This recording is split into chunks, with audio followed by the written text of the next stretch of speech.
I live in the US, so I usually stream online, but I usually come to Nigeria frequently to visit my wife.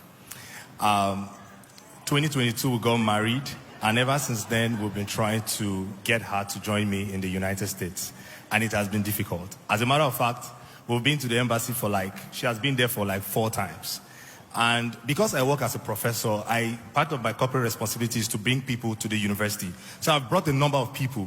So it's very painful knowing that other people can come, but my wife can't, right? So we have been praying and believing God. The one that broke the camel's back was we went literally together to the embassy. We stood like this in front of the visa officer. I didn't need a visa, but I was given a visa and she was denied. So that was very painful, but that was the last time.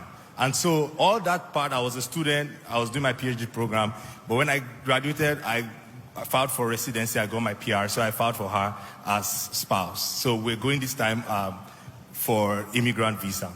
We came to church, I was in Nigeria, I've been in Nigeria for a while, so we came to church on the miracle service.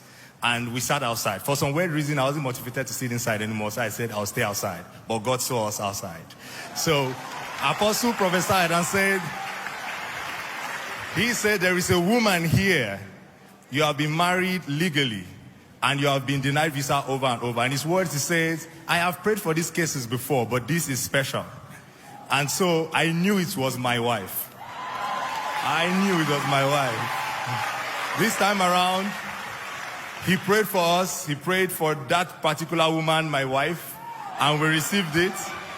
But I decided to engage prayer every single day. I will replay that video. That week was her, the 2 weeks afterwards was her date for the immigrant visa interview. So I would pray every night. Both of us would pray before we sleep with the word. But every time I wake up, I will hear God say, go and print this document. Now those documents I started printing for her, documents about us, was not among the list of things that he asked us to bring.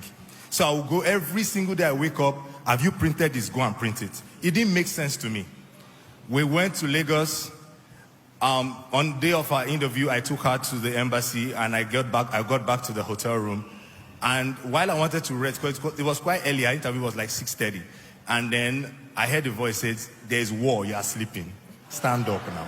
So I stood up, I was praying in the Holy Ghost. From my hotel, I walked to the embassy. I was praying. Oh my God.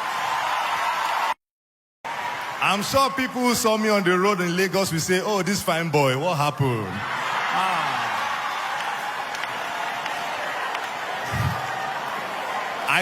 I walked past the embassy. I knew my wife was inside. I prayed on that gate there and I walked past. I went to stay where everybody was staying and waiting.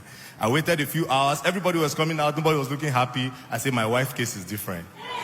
By the time she was coming, I couldn't wait. I just gave her a sign. And she said, oh man, we are here to thank God because by this time next week we'll be streaming online.